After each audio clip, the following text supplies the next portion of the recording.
Signs, images and texts are important because this is the ancient and contemporary visual language that is inherited and belongs to Indigenous people across many different language groups and locations of Indigenous Australia. My name is Judith Ryan. I'm the Senior Curator of Indigenous Art at the National Gallery of Victoria. I curated this exhibition marking time, drawing on some of the great works from the NGV's Indigenous collection.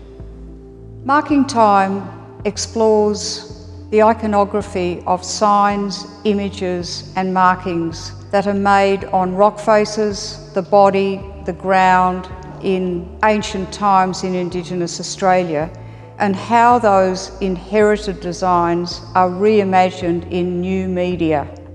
The exhibition asserts that Indigenous art occupies a continuum. Past, present and future come together. The works in the first room are inspired by images found on the rock escarpment and in wet season bark shelters. Indigenous artists in Western Arnhem Land and the Kimberley have been inspired to work on individual sheets of bark to carve sculptures that represent the spirit beings that are important in their world. From the early years of the 20th century, these images found on rock were translated into images on bark, commissioned by Baldwin Spencer from 1913 onwards. They started working on bark because they originally made images on wet season bark shelters, but it was a way of sharing their culture with non-Aboriginal people and asserting the importance of it.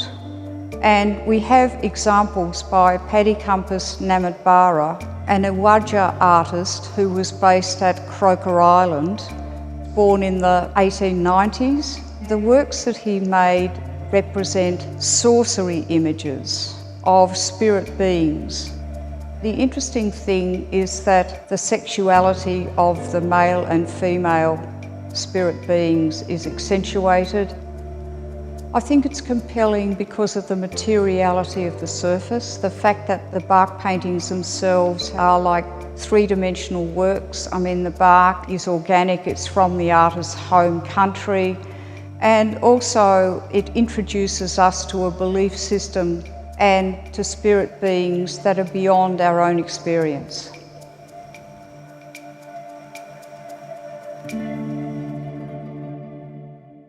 The works in the second room represent a momentous change in Indigenous art. In 1971, at Papunya in the Western Desert, a group of senior men began to transfer the secret, sacred ritual designs made on the body or the ceremonial ground or objects onto rough sheets of composition board. This was done as an act of assertion and a means of holding on to their culture and of showing non-Aboriginal people that they had a right to remain on country. They were living at Papunya in a government settlement away from their homeland, and so what we saw was paintings in acrylic on composition board using dots which form part of men's body designs and designs on shields and on cave walls. The designs are non-figurative and they're geometric. When these works came into the marketplace, non-Aboriginal people saw them and considered that these were works of art rather than ethnographic artefacts. This was a massive change for Indigenous art. A new art movement sprang up across the whole of the Western Desert during the 1980s in other communities such as Larjamanu, Yundamu, Balgo and so on. Initially, people of the Western Desert were a little bit cautious because men's ephemeral designs made in ceremony were made permanent and could be seen by women, children, uninitiated and non-Aboriginal people. It was a huge step forward, and it liberated Aboriginal people across Australia to use new materials. One of the most exciting moments in this room is looking at the work of senior Warlpiri men at Larjamanu. Larjamanu is in the Northern Territory. The men there began to paint for the market only in 1986, when a traditional painting course was held in the community. Artists painted with enamel paint and acrylic paint on huge sheets of recycled derelict housing from the community. Artists such as Peter Blacksmith Japananka worked with raw freedom across large sheets of composition board the scale of men's ground paintings. The works project across space. They're very electrifying, and it's really a modern statement of community living at Larjamanu.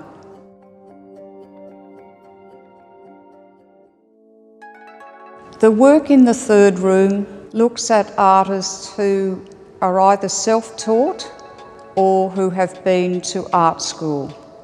And they are using modern art forms and a modern language to communicate important political and social messages, and also to continue the iconography of their ancestors.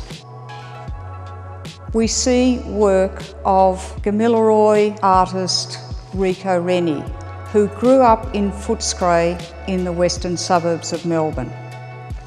His first works were on street walls. One of the key sources of his iconography is the diamond design found incised on men's shields and also on dendroglyphs, carved trees left in the ground as a memorial to the deceased.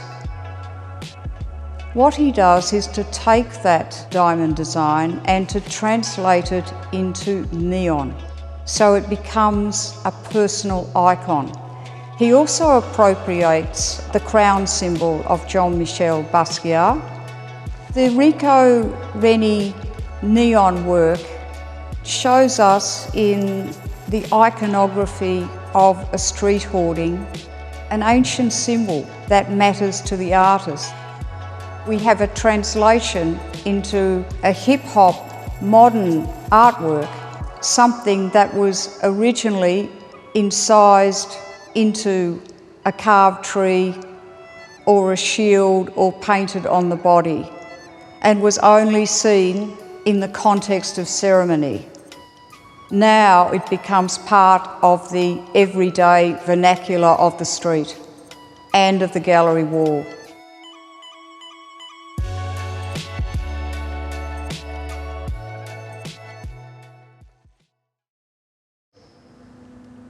The last room is just as revolutionary as all of the rooms I've discussed, because prior to the mid-1980s, we rarely saw work of Indigenous women in Australia. They were not encouraged to work with new materials, to make paintings, to make art. And at Larjamanu in 1986, the senior women were part of the traditional painting course organised at the local TAFE centre. Following on from this project, the women approached the Larjamanu Community School principal and asked if they could paint a series of works for use in the school classroom, because the women were part of the bilingual, bicultural program undertaken at Larjamanu Community School. Such was the artists' enthusiasm that in one afternoon they painted 55 works on cardboard and paper using school materials of poster colour, powder colour and also natural ochres. And what they were doing was rendering permanent their body designs for Yawalu or women's ceremonies. This was a way of teaching their children and grandchildren about the truth of their culture, their sacred designs, their jukapa or dreamings, and ensuring that their culture was maintained and lived on to the future. Designs of the past and the present continue into the future. That is what this exhibition is all about. It marks the time, the continuum between past and present that extends into the future.